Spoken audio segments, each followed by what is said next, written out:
It's the spooky season yet again, and this year I've decided to change things up a bit. Previous years I've talked about some of the scariest places in video games, and even counted down my top 10 Castlevania games, which is by far my favorite horror gaming series of all time. But this year I wanted to stick to the Dragon Quest theme and tell you guys some of the absolute weirdest and most interesting Dragon Quest facts and legends. If you enjoy these videos, please help them reach a larger audience by clicking like and subscribe, and be sure to turn notifications to all so you won't miss the next video. I'm going to be discussing each of these in order of weirdness, so things will get more and more bizarre as the video goes on. First, I'll start off with the speculation that most of the events and references in Octagonia from Dragon Quest XI are references to both mixed martial arts and professional wrestling, two things I personally love myself.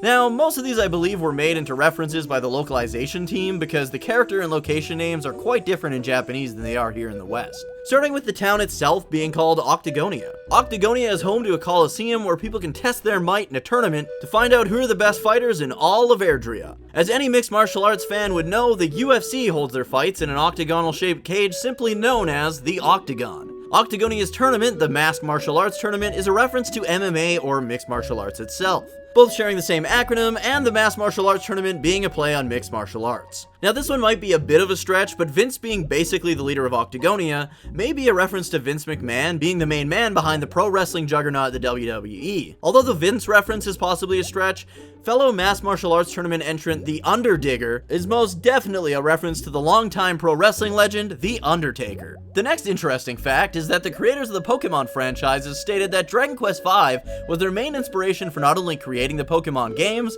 but also the necessity for trading and having monsters from previous games show up in the later ones. Dragon Quest V, while not being the first JRPG to feature monster taming, was definitely the most popular in Japan at the time.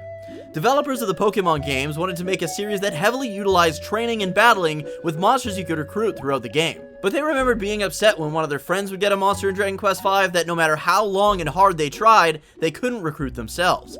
This was what drove them to implement a trading system in their series, along with the fact that in Dragon Quest II, one of their friends ended up grabbing 2 Madcaps, which is a super rare drop later on in Dragon Quest II, and wished they could just trade it to them. They also love the excitement of seeing monsters from previous Dragon Quest games show up in the next installments, and this is what inspired them to have Pokemon from previous gens always show up in the next games, something that until the Switch era was a staple of the Pokemon franchise. Dragon Quest I, originally on the Famicom and the NES, blazed many trails for the JRPG genre and is considered the grandfather of all JRPGs. But one thing not enough people talk about is the fact that despite being one of the first JRPGs of all time, this game actually had multiple different endings you could get. That's right, whilst the game may seem like a basic bitch old school JRPG, there are at least 4 different endings you can achieve depending on a couple different choices you make throughout the game. The main ending everyone remembers is achieved by rescuing Princess Gwaelin from the Green Dragon and taking her back to the king at Tantegel Castle before continuing a journey and defeating the Dragon Lord. Of course, there's also the bad ending, when you take up the Dragon Lord's offer at the end of the game to join him and rule half the world. We actually get to see the results of that ending now because that's when the first Dragon Quest Builders takes place.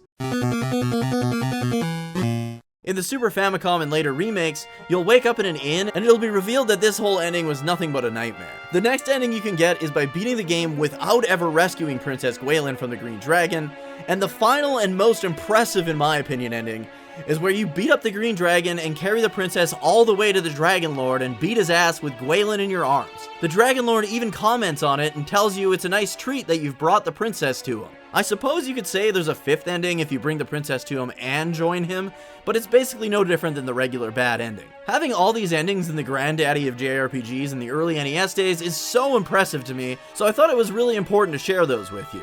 The next interesting fact is that you'll notice some of the weapons and armor having symbols etched into them. Well, these are actually based off of ancient Germanic runes that even some of the Vikings used back in the day. You can actually translate them yourselves with a rune translator key.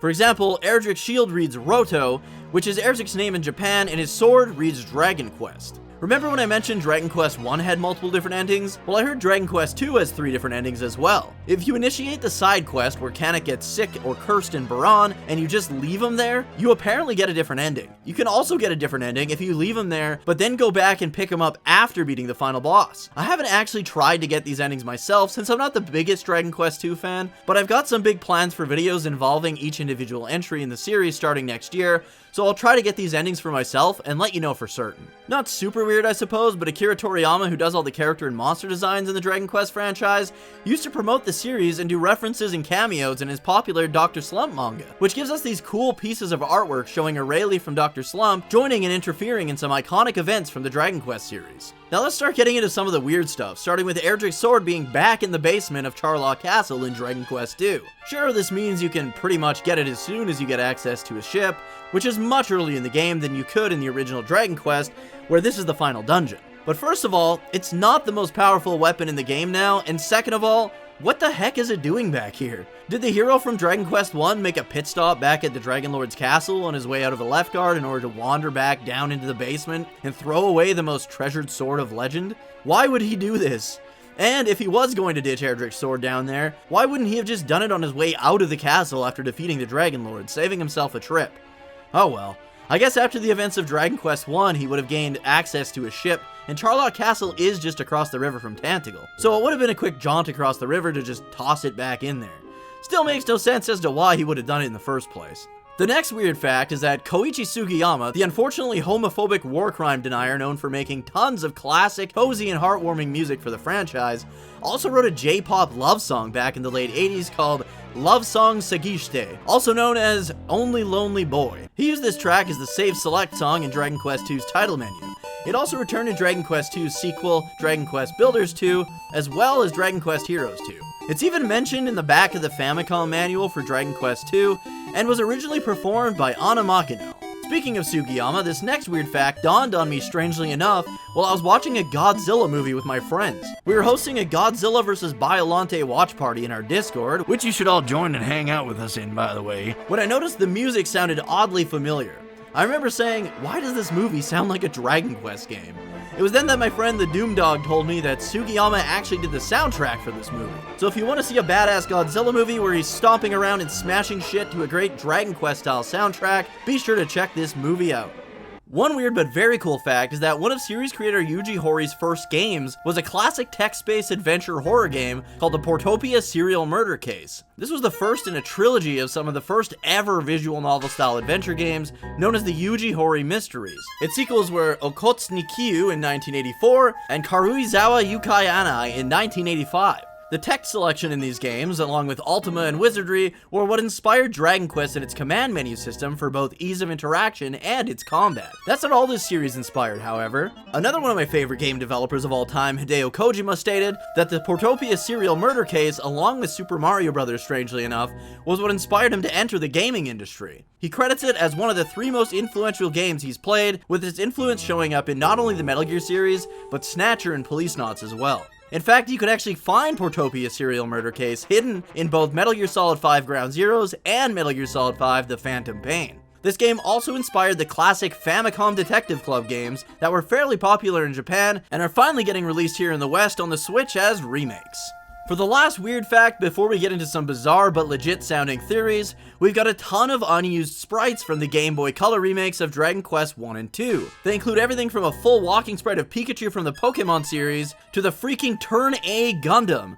I can only assume that these were going to be secret costumes your character could wear, similar to that of the Were-Tiger costume exclusive to the remakes. Likely licensing issues prevented them from being obtainable in the game, but could you imagine laying the smackdown on Baramos as Erdrick, a kitty cat, Pikachu, and the most powerful Gundam of all time? Imagine Baramos shitting himself as the goddamn Moonlight Butterfly wiped his castle off the face of the planet with ease. Now we're going to cap things off with some excellent theories that are backed by some decent evidence from the games. But before that, be sure to tell me some weird Dragon Quest facts and theories I might have missed down in the comments. And again, be sure to like and subscribe. You can also follow me on Twitch at twitch.tv/Dookie03, where I stream live at least 3 nights per week. The theory I'd like to start off with is the possible theory that Terry from Dragon Quest VI summons Nocturnus in the true or alternate ending in order to wish for more power, turning him into the ultimate life form Estark. That's right, if you beat Nocturnus after beating the game in a super boss fight, you'll get a few extra cutscenes, and the final scene that plays out is Terry heading into Nocturnus' chambers, summoning him once again, perhaps for this final wish. This would coincide with the evidence of Terry wanting to become increasingly more powerful at every opportunity due to the fact that he was too weak to protect his sister feature in both Dragon Quest Monsters and in Dragon Quest VI. His constant search for more power may have driven him to this point, and Nocturnus being able to grant requests aids in this theory further. This would also explain why Dragon Quest VI, the prequel to Dragon Quests 4 and 5, is the only Zenithian trilogy game without Estark in it. He can't be in the game if he hasn't been created yet. But what could be the evidence to seal the deal is when you encounter the King of Calamity in Dragon Quest X, who looks like and is likely Estark himself. Now, I haven't gotten this far into Dragon Quest X yet, so I'm not completely sure if the King of Calamity is Estark for sure, but what I do know is that later on you can fight the King of Calamity in a tag team super boss fight alongside Nocturnus. Does this mean they have history together? If the King of Calamity isn't Estark, this could also possibly mean that Nocturnus or someone else has the ability to turn others into this Estark-like form in order to gain power as well, further adding fuel to the theory that Terry from Dragon Quest VI could in fact be Estark. The last theory I'd like to present is that the Sword of Light and the Supreme Sword of Light from Dragon Quest XI are the basis for both Erdrick's sword and the Zenithian sword. If you look at their design, it has features from both legendary swords. Initially you notice that it's got the exact same hilt and guard as Erdrick's sword, but a closer look reveals that it also has the pommel from the Zenithian sword. Looking further down the blade itself, it's obvious again that this is Erdrick's sword or the hero's sword. But another closer look reveals the three-way split at the tip of the blade, again similar to that of the Zenithian sword. Were the Sword of Light and Supreme Sword of Light both Erdrick's sword and possibly with the Ig Dragon, Zenith Dragon, or Zenithians used to make the Zenithian sword? This makes it much more possible that both the Erdrick Saga and Zenithian Saga, and possibly all the games in the franchise, do in fact share a single timeline, other than the spin-offs which sometimes serve as sequels or alternate timelines that follow alternate endings. Thank you guys so much for watching. I hope you enjoyed this video. Please tell me about some other strange Dragon Quest facts and theories so we can discuss them in the comments, and I'll see you in the next video. Have a good one, guys.